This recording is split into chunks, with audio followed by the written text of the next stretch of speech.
أعوذ بالله من الشيطان الرجيم. بسم الله الرحمن الرحيم. بسم الله. Assalamualaikum warahmatullahi wabarakatuh. Innal hamdalillah nahmaduhu wa nasta'inuhu wa nastaghfiruh wa na'udzu billahi min syururi anfusina wa min sayyiati a'malina. May yahdihillahu fala mudilla lahu wa may yudlil fala hadiyalah. Asyhadu an la ilaha illallah wahdahu la syarika lahu wa asyhadu anna Muhammadan 'abduhu wa rasuluh. Amma ba'd.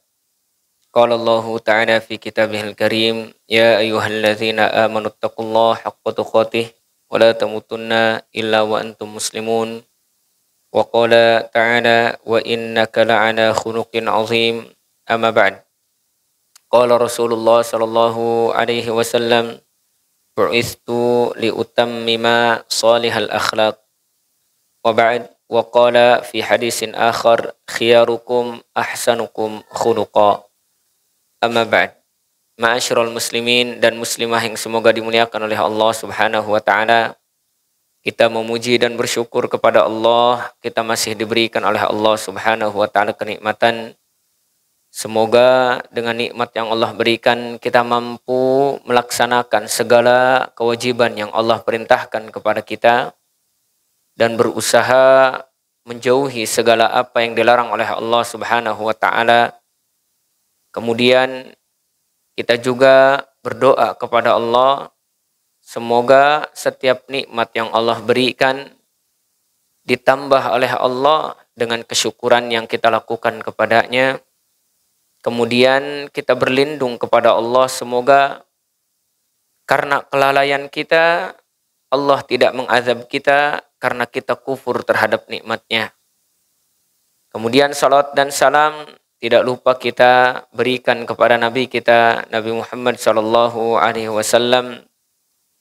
Semoga selalu tercurah kepada keluarganya pula, para sahabatnya yang telah menepi atau mengikuti sunnahnya, mengikuti sabda-sabdanya, terdidik dengan budi pekerti yang Masya Allah luar biasa, berakhlak dengan akhlak beliau, maka semua itu adalah salah satu di antara cara Allah atau sebab Allah mengutus Nabi sallallahu alaihi wasallam. Maka kita bersalawat kepada Rasul sallallahu alaihi wasallam, kepada keluarganya pula, dan semoga Allah Subhanahu wa taala senantiasa menuliskan diri kita termasuk umat-umatnya. Ma'asyiral muslimin dan muslimah yang semoga dimuliakan oleh Allah Subhanahu wa taala. Salah satu di antara kesempurnaan agama Islam yang Allah Subhanahu wa taala sebutkan dalam kitabnya Al-Qur'an, bahwasanya Allah Subhanahu wa taala telah memberitahukan kepada kita tidak ada agama yang terbaik, tidak ada agama yang paling bagus kecuali agama Islam, dan tidak ada agama yang diridhai oleh Allah kecuali agama Islam. Sebagaimana kata Allah dalam Al-Qur'an di dalam surat Ali Imran, Allah berfirman, Innad dina indallahil Islam. Sesungguhnya agama yang paling diridhai oleh Allah yaitu agama Islam. Jadi tidak ada agama selain Islam yang diridhai oleh Allah Subhanahu wa taala. Jadi kalau ada yang mengatakan semua agama itu sama, maka sesungguhnya dia telah menentang ayat Allah Subhanahu wa taala. Kemudian jika ada yang berbicara pula bahwasanya setiap amalan orang-orang atau manusia, baik kafir ataupun muslim, itu akan diterima dan diberikan balasan oleh Allah, ya, maka sesungguhnya dia telah kafir atau kufur terhadap ayat Allah Subhanahu wa taala. Sebagaimana kata Allah, "Wa may yabtaghi ghaira islami dinan, faman yabtaghi ghaira islami dinan fala yuqbala minhu wa huwa fil akhirati minal khasirin." Siapa yang mencari amal di luar daripada agama Islam, fala yuqbala min, maka tidak akan diterima darinya, wa huwa fil akhirati minal khasirin, maka dia di akhirat termasuk orang-orang yang merugi. Jadi kalau ada yang bertanya, orang kafir banyak amalnya, baik di dunia, apakah dia akan diberikan oleh Allah surga, ataukah dia akan masuk surga? Maka kita jawab di dalam agama kita Islam, sesungguhnya orang yang beramal di luar Islam tidak akan pernah diterima amalnya di akhirat oleh Allah Subhanahu wa taala dan tidak akan diberikan balasan surga oleh Allah Subhanahu wa taala. Kenapa? Karena syarat diterimanya amal harus masuk Islam.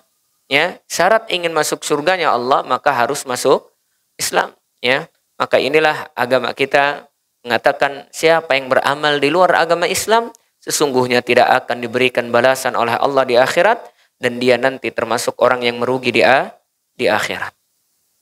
Ma'asyiral muslimin dan muslimah yang semoga dimuliakan oleh Allah Subhanahu wa taala, maka kalau ada juga yang mengatakan, masa iya sih ada orang yang maksiat, ya, muslim maksiat sepanjang hidupnya, kemudian beramal hanya sedikit, masuk surga kalau meninggal.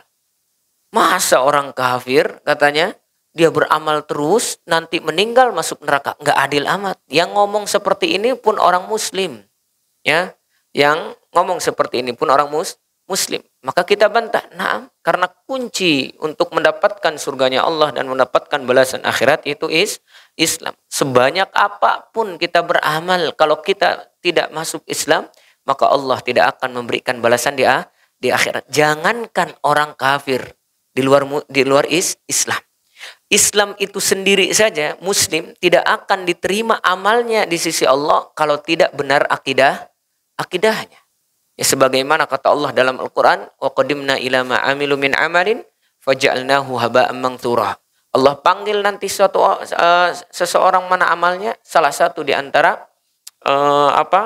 syaratnya dengan akidah yang benar. Kalau tidak benar akidahnya, faja'alnahu haba'an manthura, maka kami akan tiup itu amalan seolah-olah tidak ada nilainya. Jadi seperti debu berterbangan. Jangankan orang kafir, orang muslim saja kalau tidak membangun akidahnya dengan benar, tidak akan diterima amalnya oleh Allah Subhanahu wa taala. Makanya akidah ketika kita sudah masuk Islam, hal yang utama yang harus kita perbaiki. Pondasi yang utama yang harus kita perbaiki. Makanya kata para ulama, al-ibratu laitsa bi kathrati amal. Perkara yang penting itu bukan dari banyaknya amal. Yang terpentingnya itu apa? Sejauh mana engkau akidahnya benar kepada Allah Subhanahu wa taala. Ya, sejauh mana engkau beramal sesuai dengan apa yang diperintahkan oleh Allah dan Rasulnya. Jadi jangan merasa saya mau udah banyak amal, enggak. Kalau tidak dibangun dengan akidah yang benar, maka percuma di sisi Allah, tidak ada nilainya.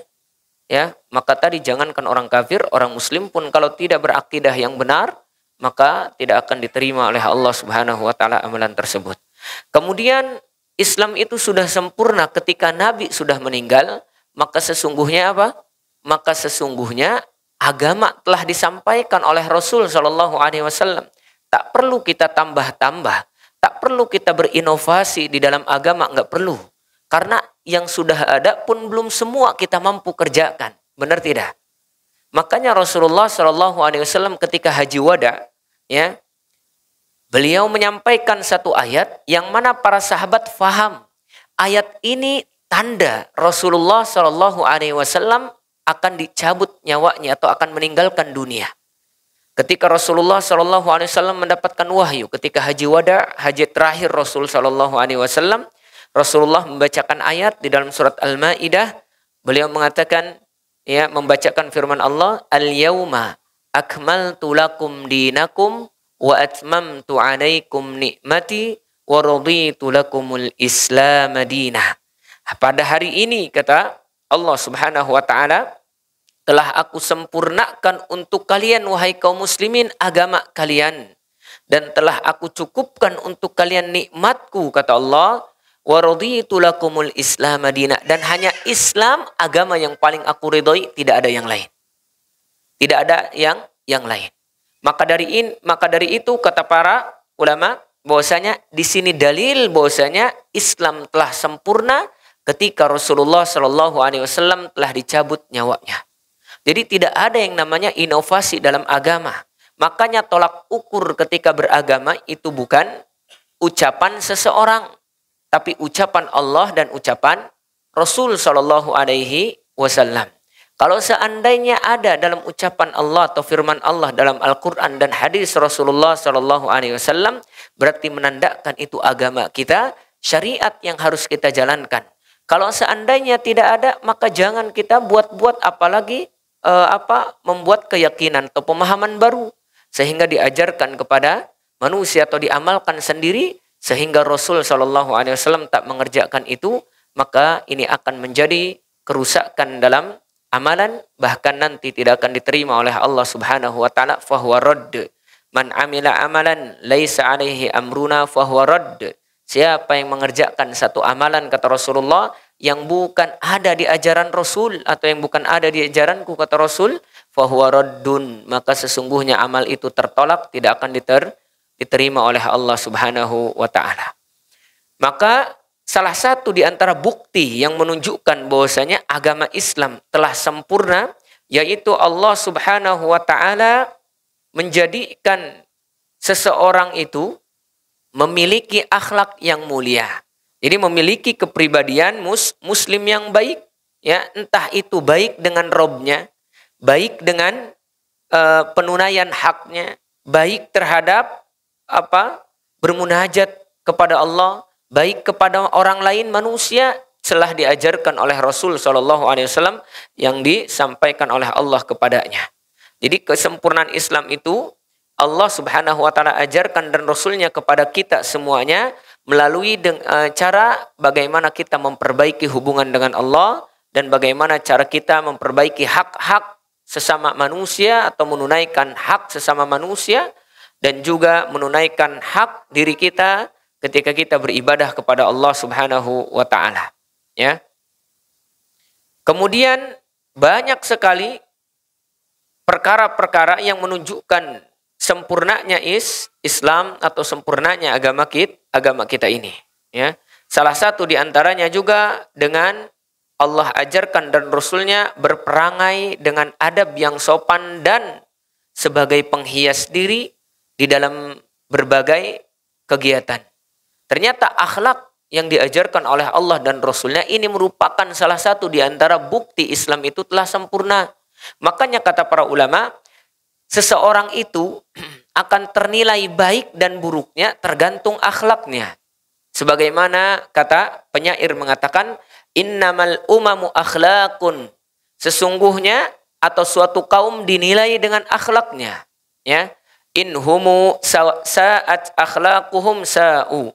Kalau seandainya akhlaknya baik atau rusak, maka mereka pun akan rusak. Maka satu kaum itu dinilai oleh kaum yang lain dari akhlaknya. Kalau akhlaknya rusak, maka mereka pun akan rusak. Coba kita lihat, jangan jauh-jauh lah. Di negeri kita lah mulai. Ya, di negeri kita. Apa sih yang menjadikan pribadi muslim itu rusak? Salah satu di antaranya yaitu karena akhlak yang tidak diperbaiki. Akhlak kepada Allah, akhlak kepada Rasul, akhlak kepada manusia. Sehingga rusaklah semua kehidupan mereka. Makanya para ulama juga mengatakan, kalau engkau ingin memperbaiki kehidupanmu, kalau engkau ingin memperbaiki ketertinggalanmu, kalau engkau ingin memperbaiki satu negerimu, ketinggalan negerimu atau kekurangan dan ketidaknyamanan negerimu, terutama dirimu lah, maka salah satunya perbaikilah akhlakmu, ya.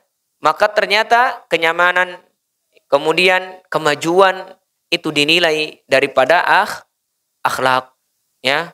Karena Rasul Shallallahu Alaihi Wasallam itu memiliki akhlak yang mulia, sebagaimana Allah sebutkan dalam Al-Quran, wa innaka la'ala khuluqin azim. Sesungguhnya engkau wahai Muhammad berbudi pekerti yang agung, yang luhur.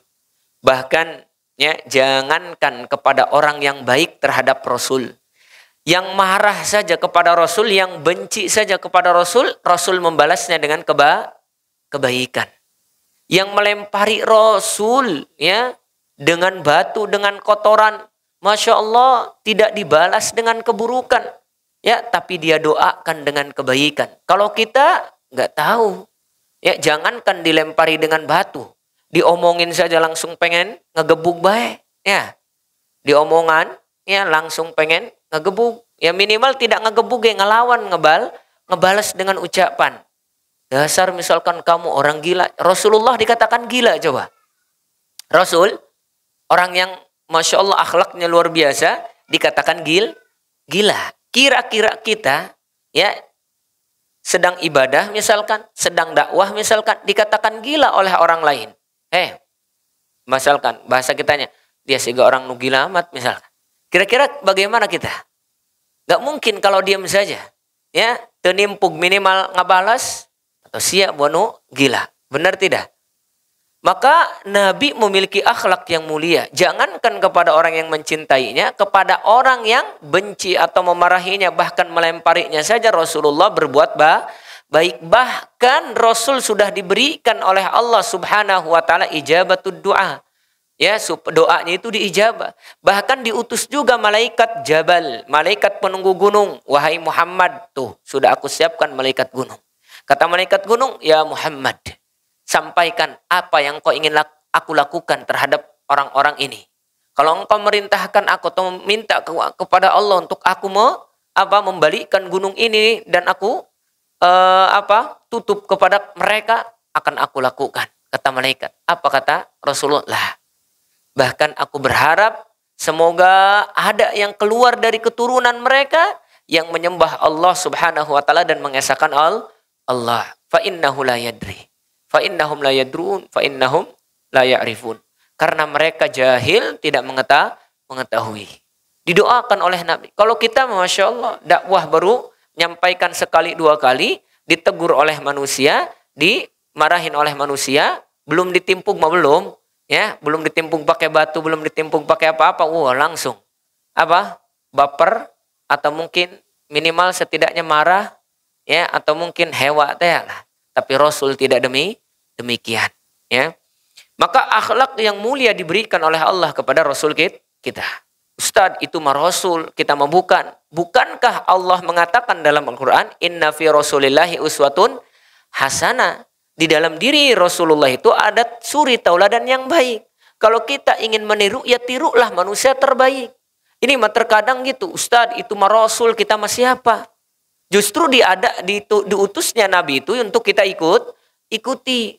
Baik akhlaknya ataupun yang lainnya kita ikuti. Kalau seandainya Nabi itu bukan untuk diikuti, ngapain kita sholat sebagaimana sholatnya Nabi?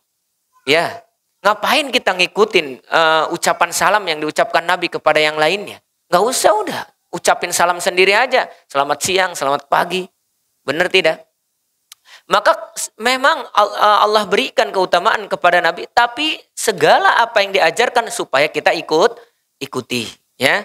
Kemudian Rasul Shallallahu Alaihi Wasallam mengatakan pula, Rasul dalam sebuah hadisnya mengatakan, bu'ithu liutammima salihal akhlak. Aku diutus salah satu diantaranya untuk memperbaiki akhlak, karena memang zaman jahiliyah itu, Bu, ya, orang jahiliyah itu, orang yang tidak berilmu itu serakah terhadap dunia. Serakah terhadap dunia. Jangankan orang lain, saudaranya saja seolah-olah dianggap orang lain. Ya, riba di mana-mana. Kemudian muamalah, berhubungan atau kerjasama ataupun yang lainnya, pokoknya seperti bukan manusiawi. Perempuan tidak ada harganya di mata laki-laki. Pokoknya manusia itu berjalan atau hidup seperti layaknya binatang, yang mana dia tidur, bangun, makan, kerja, tidur lagi, ya gitu aja. Ya, makanya Allah Subhanahu wa taala menyebutkan hal yang demikian ini adalah akhlak yang tidak baik. Maka diutusnya Nabi untuk memperbaiki akhlak, ya, akhlak yang mulia, akhlak yang baik. Sehingga Rasul mengatakan, khiyarukum ahsanukum khuluqa. Orang yang terbaik di antara kalian, orang yang memiliki akhlak. Kalau kita bicara tentang akhlak, maka akhlak itu ada dua. Akhlak yang buruk, akhlak yang baik.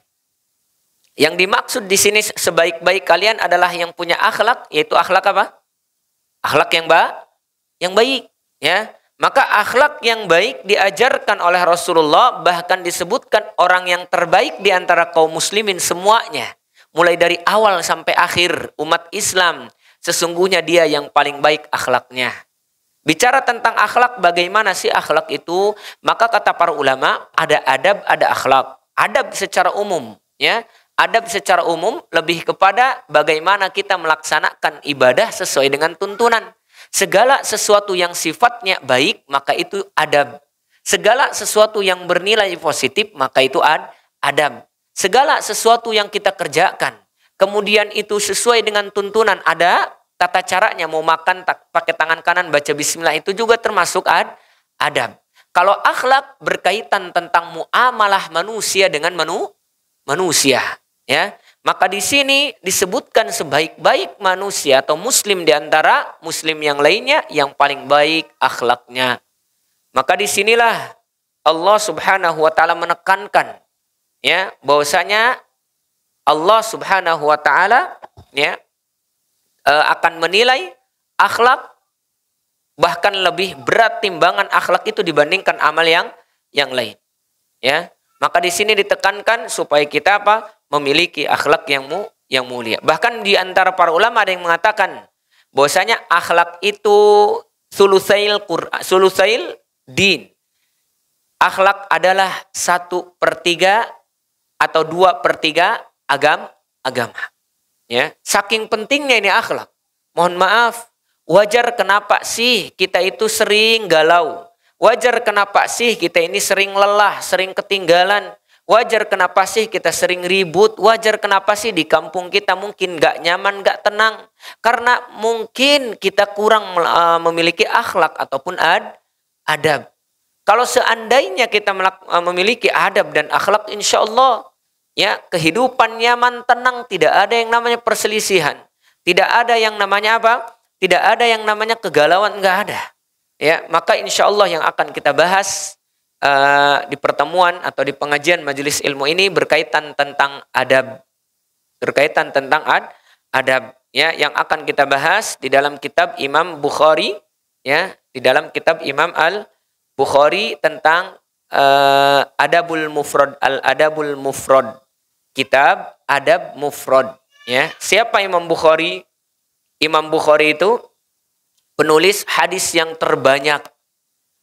Jadi hadis yang terbanyak itu diriwayatkan oleh Imam Bukhari. Makanya biasanya kita kenal hadis riwayat Bukhari. Maka diakui riwayat hadis beliau ini luar biasa. Namanya siapa sih Imam Bukhari? Ada yang tahu? Muhammad bin Ismail Al-Bukhari. Namanya Muhammad bin Ismail Al-Bukhari. Bukhari ini nama tempat atau nama kota. Bukhara namanya. Di mana terletaknya, ya? Di mana?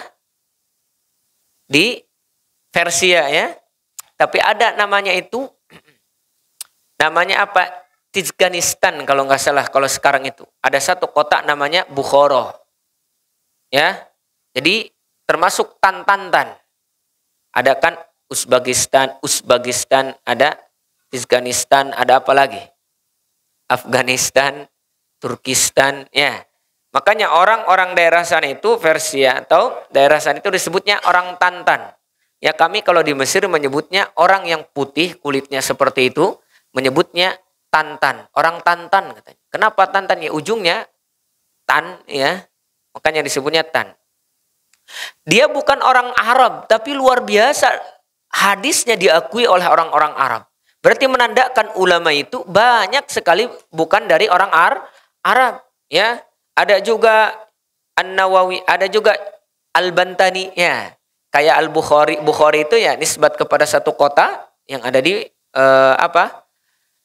Tadi di Persia atau di Tantan itu, ya.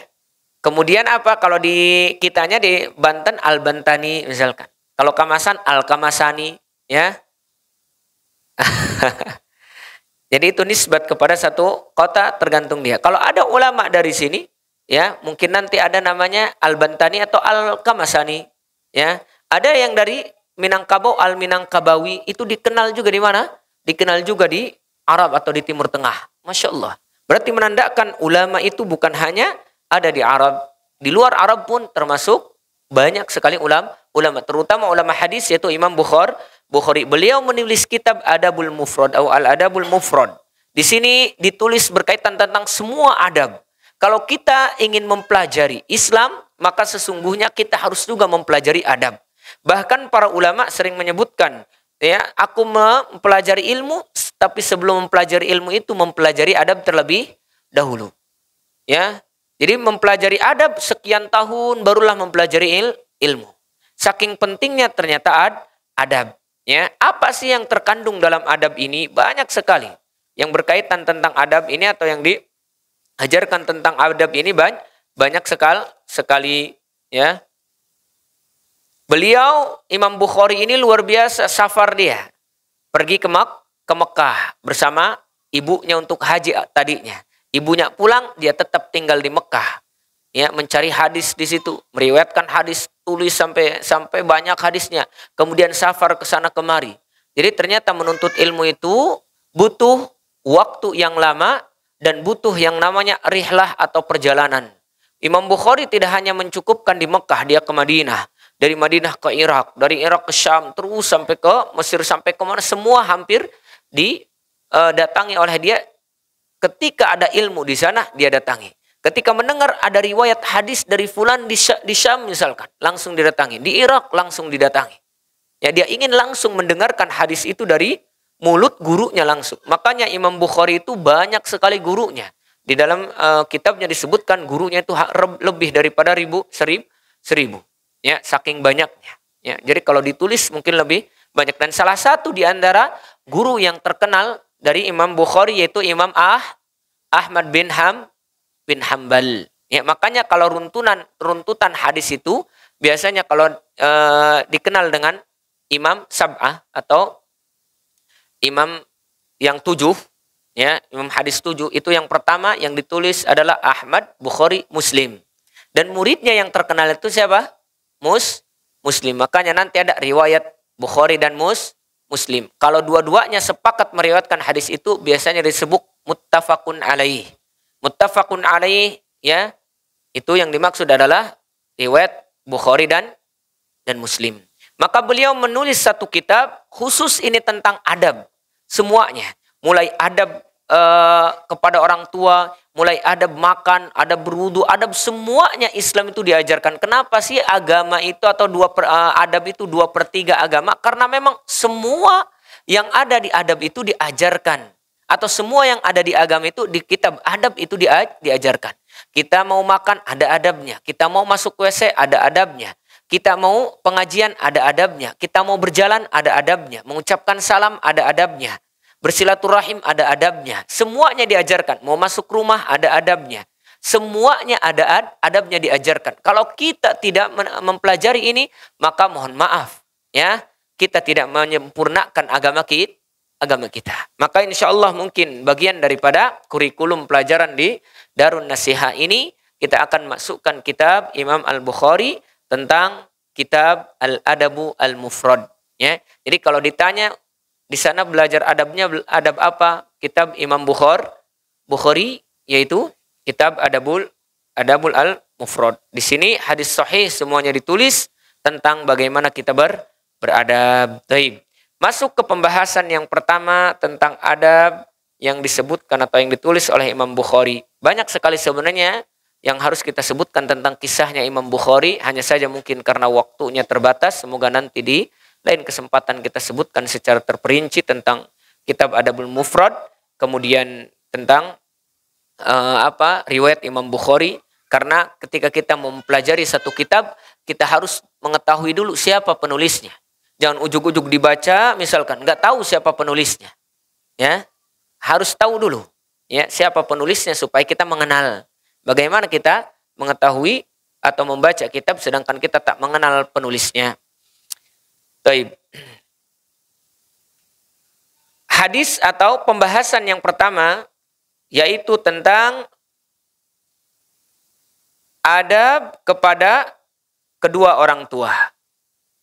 Adab yang ditulis oleh Imam Bukhari di dalam kitabnya yang pertama yaitu tentang wasiat kepada orang tua atau adab kepada orang tua. Kenapa? Karena saking pentingnya adab kepada orang tua. Allah Subhanahu wa taala banyak menyebutkan di dalam Al-Qur'an. Salah satu di antara firman-Nya Allah Subhanahu wa taala menyebutkan wa qadha rabbuka alla ta'budu illa iyyah wa bil walidaini ihsana.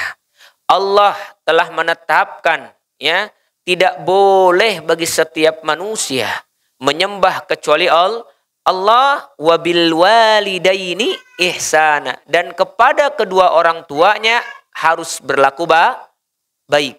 Harus berlaku baik. Di sini dalil yang pertama tentang adab kepada orang tua Allah menyebutkan dalam Al-Qur'an. Bahkan banyak sekali ayat yang lain juga menyebutkan wa'budullaha wa la tusyriku bihi syai'a wa bil walidaini ihsana. Sembahlah Allah, jangan engkau sekutukan Allah dengan yang lain. Wa bil walidaini ihsana, maka berlaku baiklah juga kepada kedua orang tuamu. Di dalam ayat yang lain disebutkan juga, apa kata Allah Subhanahu wa taala? Ala tusyriku bihi syai'a wa bil walidaini ihsana. Kenapa demikian? Ya, bahwasanya Allah menyebutkan juga berwasiat kepada kita semuanya, wa wassaynal insana biwalidayhi husna. Allah berwasiat kepada kita supaya kita berlaku baik kepada kedua orang tua. Apa sih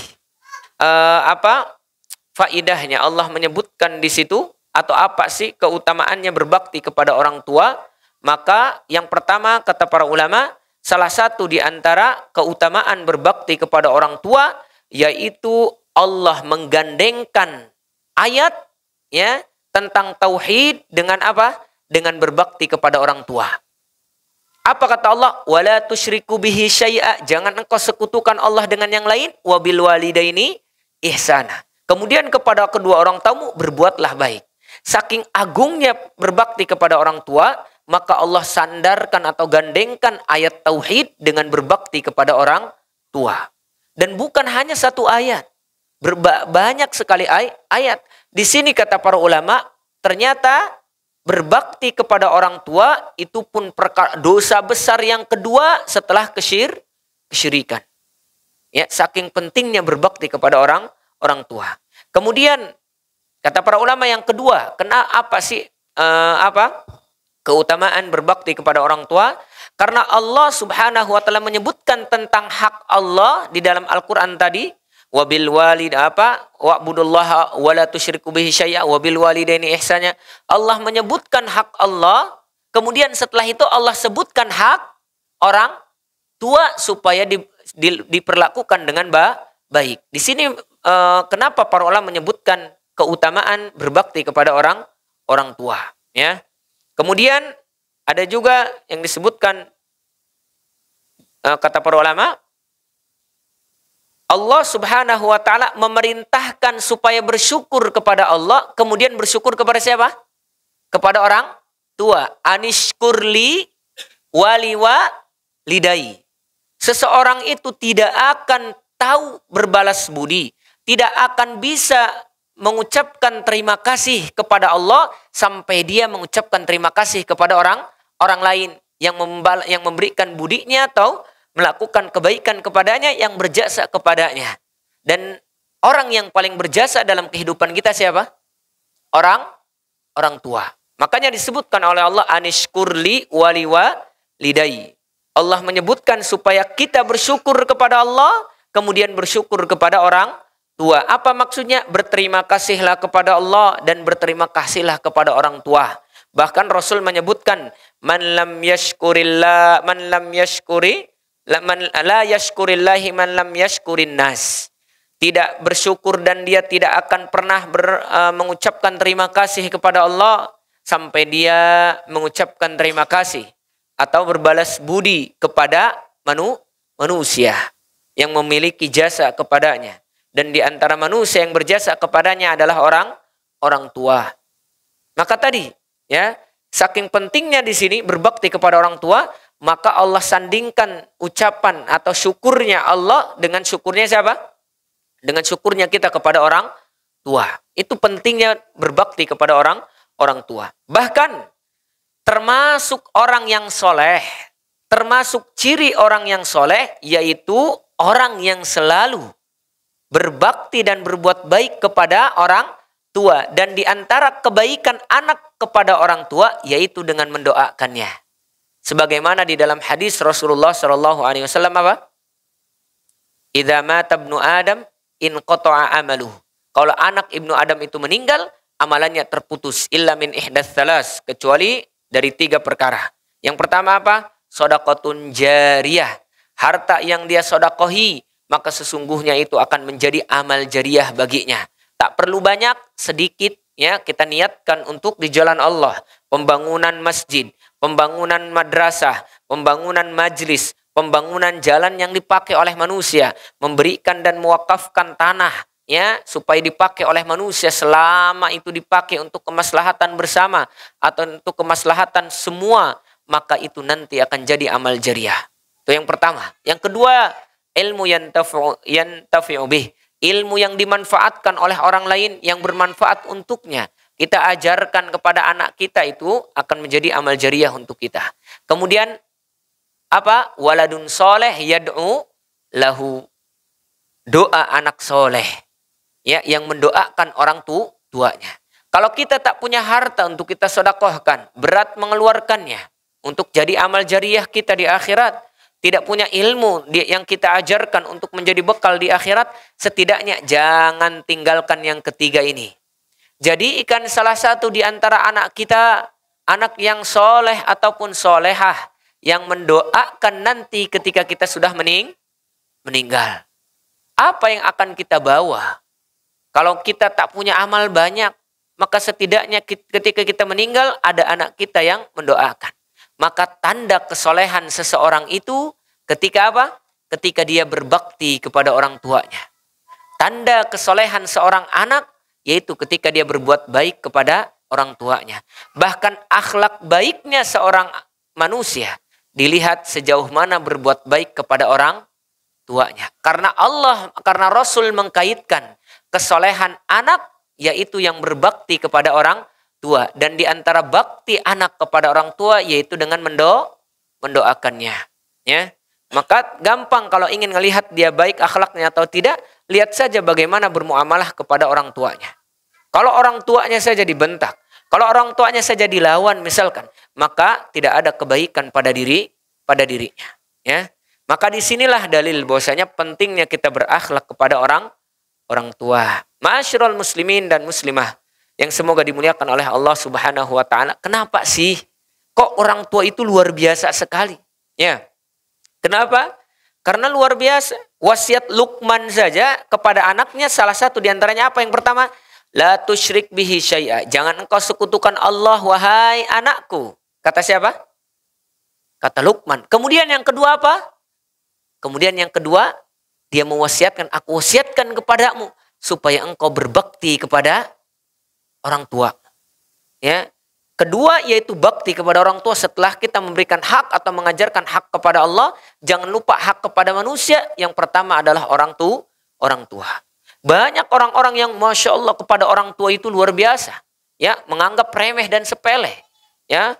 Jadi seolah-olah orang tua itu tak ada artinya, tak ada harganya. Jangankan orang tua kafir, jangankan orang tua muslim, kafir saja harus kita hargai. Ya, hanya saja kalau dia muslim itu sangat dianjurkan dan bahkan diwajibkan untuk kita berbakti. Kalau orang kafir tidak diwajibkan, hanya jadi mustahab kalau kita melakukan kebaikan kepadanya. Ya, itu orang kafir. Orang muslim lebih wajib berbakti kepada orang tuanya yang muslim. Ya, maka sangat harus ditekankan. Bahkan Masya Allah para salafus soleh ketika dia dipanggil oleh orang tuanya, dia langsung sami'na wa ta'na, tidak engke-engkean. Ya, ada syekh ditelepon orang tuanya, Assalamualaikum, ya tolong saya antarkan ke sini. Padahal menurut kita nggak penting. Syekhnya sedang menyampaikan muhadarah, itu jauh lebih penting. Tapi karena ya dia tahu berbakti kepada orang tua adalah perkara yang wajib dan penting, dia tinggalkan. Aku qouli hadza. Saya akhiri ucapan saya, ceramah saya baru beberapa waktu saja ngisi, langsung diakhiri. Assalamualaikum, langsung dia menjemput orang tuanya yang minta diantar. Ya, Masya Allah. Kalau kita mau kehula apa ya? Kehula jenanya. Maka utamakan orang tua. Kenapa? Karena Rasulullah Shallallahu Alaihi Wasallam menyebutkan tadi tentang hak siapa? Tentang hak seorang orang tua. Bahkan ada di dalam riwayat bahwasanya ada seorang laki-laki yang datang kepada Rasulullah ingin berjihad. Anak muda datang kepada Rasulullah ingin berjihad. Ya Rasulullah, aku ingin berjihad. Kemudian apa kata Rasulullah? Apakah engkau masih punya orang tua? Masih. Ya. Kemudian apa kata Rasulullah? Fabihima fajahid. Ya, berjihadlah engkau kepada kedua orang tuamu. Maksudnya apa? Berbaktilah engkau kepada orang tuamu. Jihadlah engkau kepada orang tuamu. Karena terkadang berbakti kepada orang tua itu juga butuh pengorbanan sama seperti jihad. Butuh pengorbanan waktu, butuh pengorbanan harta, butuh pengorbanan perasaan, butuh pengorbanan apa saja. Ya, terkadang dibutuhkan. Maka kata Rasulullah, fabihima fajahid. Maka kepada kedua orang tuamu, maka berjihadlah engkau. Berbaktilah engkau kepada kedua orang tuamu. Di sini menandakan kata Rasulullah, bahwasanya berjihad atau berbakti kepada orang tua itu bagian daripada jihad. Bahkan jihad fisabilillah. Itu jihad fisabilillah, ya. Ada pahalanya besar, tapi ada pahala yang lebih besar daripada jihad fisabilillah, yaitu berbakti kepada orang tua. Bahkan Ibnu Abbas pernah berfatwa, beliau ketika ada orang pembunuh, bermaksiat. Dia bingung mau melakukan tobat seperti apa. Karena saya sudah melakukan perbuatan dosa besar yang banyak sekali. Seolah-olah kalau misalkan saya bertobat, kayaknya nggak diterima tobat saya.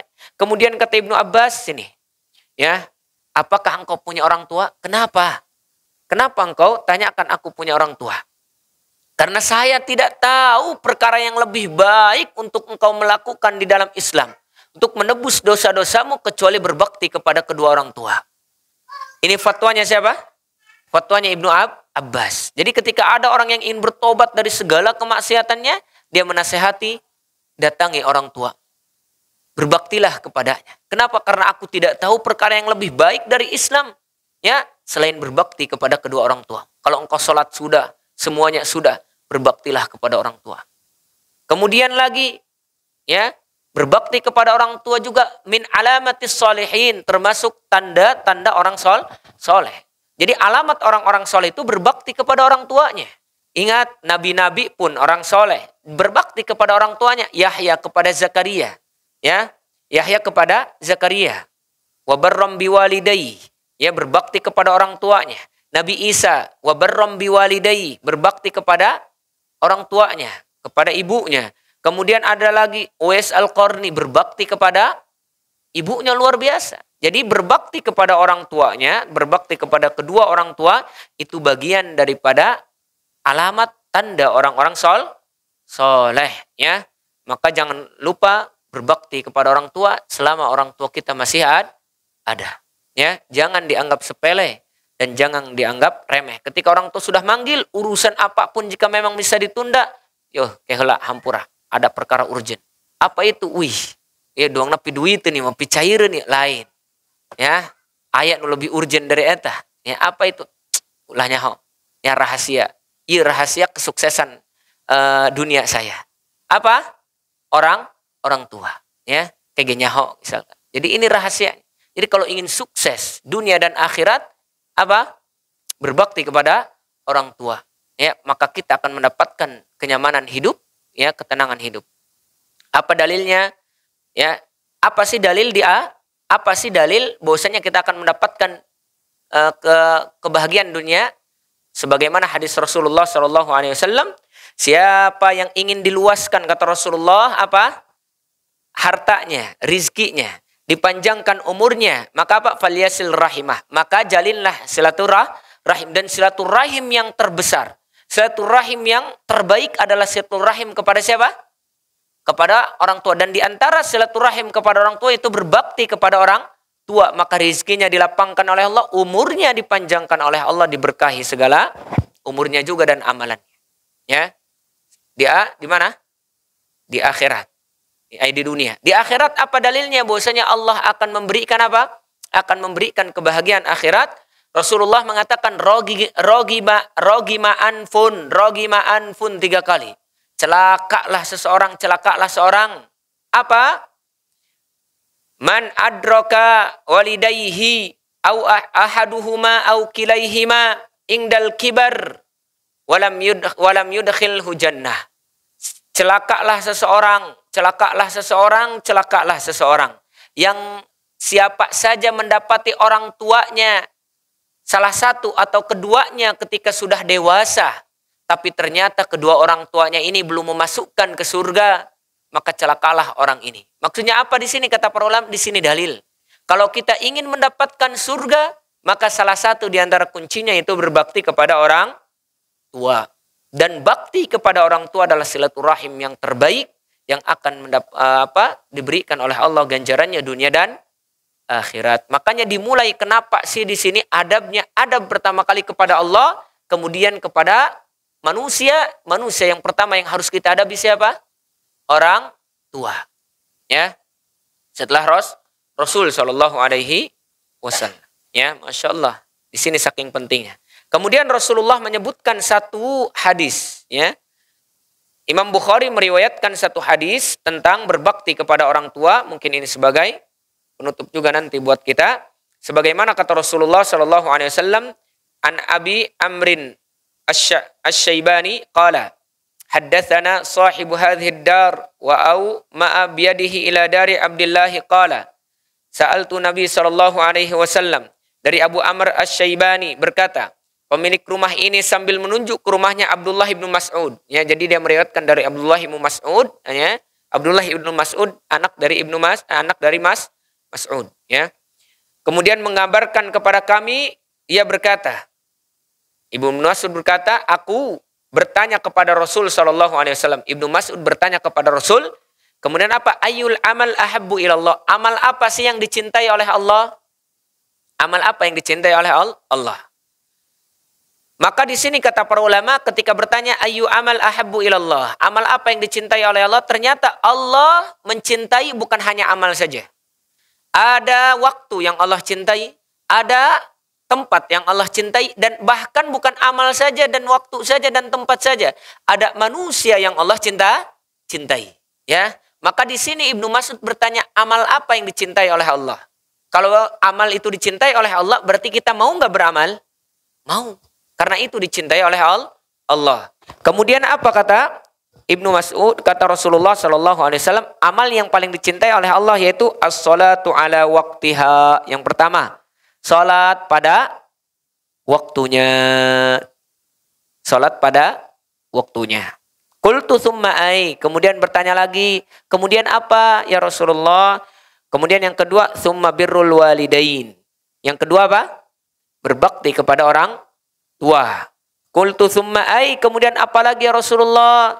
Tsumma jihad fi sabilillah. Yang ketiga, jihad fi sabilillah. Ya. Kemudian kata Ibnu Mas'ud, kalau seandainya aku meminta lagi, ya, pertanyaan atau minta supaya menasehati atau memberitahukan tentang amal lagi, pasti Rasulullah memberikan. Hanya saja khawatir tidak membuat nyaman Rasulullah sering ditanya, maka aku akhiri. Maka di sini juga ada bahwasanya kalau bertanya kepada ustadz atau kiai ataupun siapa saja, jangan terus-terusan. Ya, lihat, khawatir ustadznya mungkin sedang lelah atau kiainya sedang lelah atau yang apa, ngelihat kondisi. Ya, khawatir ketika ditanya, akhirnya apa? Karena dia sedang tidak fokus, akhirnya menjawab, iya sambil ngantuk teh. Ya.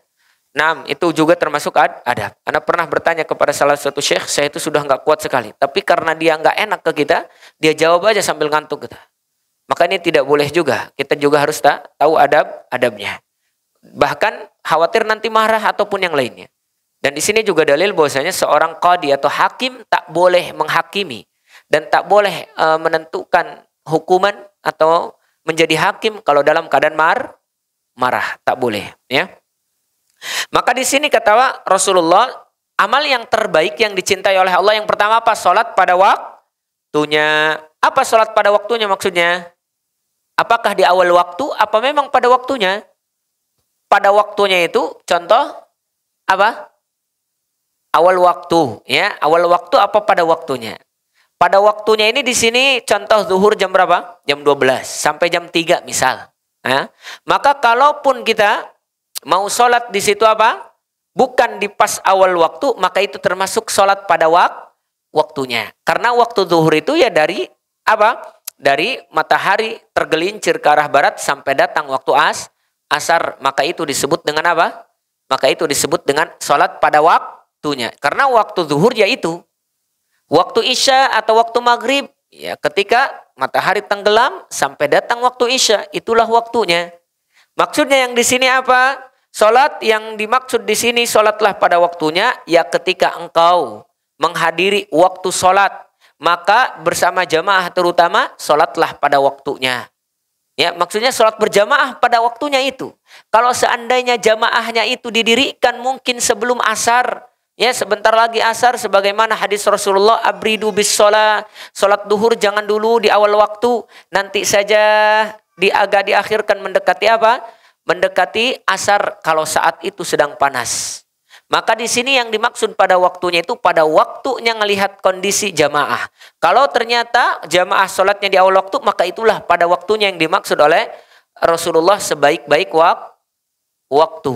Wallahu a'lam bishawab. Ya jangan sampai pada waktu yang penting mas sholat di waktu nasi, jamaah sudah ada, maka apa? Maka kita masa bodoh. Nanti aja saya sholatnya jam 2, toh jam 2 masih waktu apa? Masih waktu zuhur ini, maka tidak termasuk apa? Tidak termasuk sholat yang disebutkan pada waktunya di sini. Kenapa? Karena di sini berkaitan dengan hadis Rasulullah Shallallahu Alaihi Wasallam. Siapa yang mendengar azan kemudian dia tidak mendatanginya, fala sholatalah. Siapa yang mendengar azan dan dia tidak mendatanginya, maka tidak ada sholat baginya. Maksudnya di sini apa pada waktunya? Tergantung kondisi. Kalau dia seandainya sedang ada di tempat, kemudian dia mendengar azan, maka itulah waktunya dia untuk melaksanakan sholat bersama jamaah. Kalau dia sedang safar, ya, maka tidak wajib jamaah pada saat itu. Maka sholatlah jangan mendekati waktu asar, ya, atau mungkin bisa dijamak kepada asar. Kalaupun mau sholat dia tidak dijamak, maka sholatlah pada waktu zuhur. Waktu zuhur itu ya sebelum asar, maka tak jadi masalah kalau ada 1 jam sebelum asar ketika dalam keadaan safar ingin sholat, ya. Jadi ini yang dimaksud pada waktunya, wallahu a'lam bishawab. Ya. Jadi intinya itulah amal yang paling dicintai. Dan yang kedua yaitu berbakti kepada orang tua. Di sini dalil bahwasanya berbakti kepada orang tua amalan yang paling dicintai oleh Allah. Bahkan di dalam riwayat yang lain disebutkan dalam hadis Ibnu Umar, ridho Rabbi fi ridhol walidain. Sesungguhnya ridhonya Allah tergantung ridhonya orang tua. Wasakhatu Rabbi fi sakhati al-walid. Dan apa? Murkanya Allah ada di murkanya orang tua. Dan ini biasa dibuat syair-syair itu ya. Ya, ridho Allah ada pada ridho orang tua. Dan murkanya Allah ada di murkanya orang tua. Maka jangan sampai membuat orang tua kita marah. Makanya boleh bagi seorang anak itu cari perhatian kepada orang tuanya, caper. Nggak apa-apa, lakukan kebaikan. Karena Rasul yang memerintahkan dan Allah. Ya caper nggak apa-apa. Nyari apa? Nyari muka di hadapan orang tua nggak jadi masalah. Silahkan. Ya karena ini merupakan perintah. Buat dia itu tersenyum. Buat orang tua itu selalu apa? Bahagia. Bahkan termasuk ya membuat orang tua sedih itu merupakan durhaka kepada orang tua. Dan durhaka kepada orang tua adalah amalan yang akan diberikan oleh Allah apa? Azabnya sebelum di akhirat, di dunia terlebih dahulu. Apa kata Rasulullah Shallallahu Alaihi Wasallam? Ya, 2 perkara yang akan disegerakan azabnya di dunia sebelum di akhirat. Salah satu di antaranya al-uquq, al-baghyu wal-uquq. Baghyu itu zalim sezalim-zalimnya di dunia. Ya. Yang kedua, durhaka kepada orang tua, maka sebelum di akhirat Allah akan azab dia dulu di dunia. Azab Allah di dunia nggak harus ditimpa batu ketindihan. Adab apa tadi di film-film itu adab murka, adab durhaka kepada orang tua. Ya, ada kan film azab itu di satu siaran televisi. Dikit-dikit adab tertimpa apa gitu ya. Enggak, adab di dunia sebelum di akhirat itu bukan harus ditimpa batu kemudian atau kayak maling kundang itu dikutuk jadi batu, enggak. Ya, Allah buat sengsara hidupnya itu pun merupakan adab dari Allah terhadap orang yang berdurhaka kepada orang tua. Yang paling parahnya Allah tidak jadikan hidupnya apa? Allah tidak jadikan hidupnya sengsara. Allah berikan kenyamanan hidup. Tapi Allah azab dari anak-anaknya. Anaknya mungkin tidak akan berbakti kepadanya. Atau mungkin anaknya nanti akan durhaka kepadanya sebagai balasan. Dulu dia tidak berbakti kepada orang tuanya. Maka disinilah salah satu di antara adab yang pertama kita dianjurkan untuk beradab kepada siapa? Beradab kepada orang tua kita, ya. Insya Allah nanti ada yang paling harus kita dahulukan dari orang tua itu siapa? Kepada kepada ibu. Tapi bukan berarti menutup kemungkinan kita tidak berbakti juga kepada bapak. Insya Allah kita selalu melakukan kebaikan kepada keduanya, baik ibu ataupun bapak. Dan kita berdoa juga kepada Allah untuk selalu meminta, ya, supaya kita cinta kepada amalan yang dicintai oleh Allah. Jadi kalau kita ingin dicintai oleh Allah, ya kerjakan amalan yang dicintai oleh Allah. Dan supaya kita mampu mengerjakan amalan yang dicintai oleh Allah, kita berdoa kepada Allah supaya kita cinta terhadap amalan tersebut. Karena terkadang kita punya semangat kita turun. Lagi enak-enaknya ibadah, merosot ibadahnya. Maka terus minta kepada Allah, ya semaksimal mungkin supaya kita selalu cinta kepada amalan yang kita sedang kerjakan dan amalan itu dicintai oleh Allah. Jangan sampai biarkan amal itu kita tinggalkan. Terkadang kita punya rasa malas, semangat kita turun, maka terus berdoa sebagaimana doanya siapa? Doanya Rasulullah SAW. Hafalkan doa ini, ya dari Rasul SAW. Allahumma inni as'aluka hubbak wa hubba man yuhibbuk wa hubba amalan yuqarribu ila hubbika. Hafal. Allahumma inni as'aluka hubbak wa hubba man yuhibbuk wa hubba amalan yuqarribu ila hubbika. Hafal insyaallah. Baik, ya. Jadi ini salah satu di antara doanya apa? Ya Allah, aku mohon kepadamu cinta darimu ya Allah. Kemudian apa? Dan cinta dari orang-orang yang mencintaimu ya Allah. Jadi mohonlah cinta bukan dari semua manusia. Ini yang diajarkan kepada kita itu supaya kita meminta cinta orang yang cinta kepada siapa? Kepada Allah. Jangan minta cinta semua manusia, jangan. Karena orang manusia semuanya tidak akan cinta semua ke kita. Maka mintalah cinta dari siapa? Cinta orang yang mencintai Allah. Kemudian yang terakhir, ya Allah, aku minta cinta kepada amalan yang bisa mendekatkan diriku kepadamu. Atau cinta ya terhadap amal yang engkau cinta ya Allah. Maka jangan pernah tinggalkan doa ini yang diajarkan oleh Nabi SAW. Ijazah ya. Ijazah, ambil dah. Baik, jadi itulah yang diajarkan oleh Rasul SAW kepada kita. Supaya kita berdoa itu. Supaya kita mampu melaksanakan apa? Amalan yang dicintai oleh Allah Subhanahu wa ta'ala. Dan salah satu di antara amalan yang dicintai oleh Allah itu apa? Berbakti kepada orang tua dan sholat pada waktunya. 2 kita dapatkan malam ini. Semoga bermanfaat untuk kita. 3 ya, jihad fisabilillah. Ya, jihad alhamdulillah saat ini belum ada. Nggak seperti orang-orang Palestina saat ini, Masya Allah. Ya, 2 minimal, sholat pada waktunya, berbakti kepada orang tua. Jangan tinggalkan. Adab kita sudah mendapatkan malam ini 2. Ya, amal yang dicintai oleh Allah, sholat pada waktunya dan berbakti kepada orang tua, berbakti kepada ibu dan berbakti kepada ayah. Ya, insya Allah nanti adab yang selanjutnya berbakti kepada kedua orang tua meskipun keduanya zalim terhadap diri kita. Sekalipun zalim, kita dianjurkan untuk berbakti kepadanya. Insya Allah mungkin nanti di pembahasan adab masih berkaitan tentang adab kepada orang tua, kita sebutkan hadisnya biidnillahi ta'ala. Aqulu qouli hadza fastaghfirullaha li wa lakum wa lisairil muslimina wal muslimat min kulli dhanbin wal khati'ah fastaghfiruhu innahul ghafurur rahim. Assalamualaikum warahmatullahi wabarakatuh.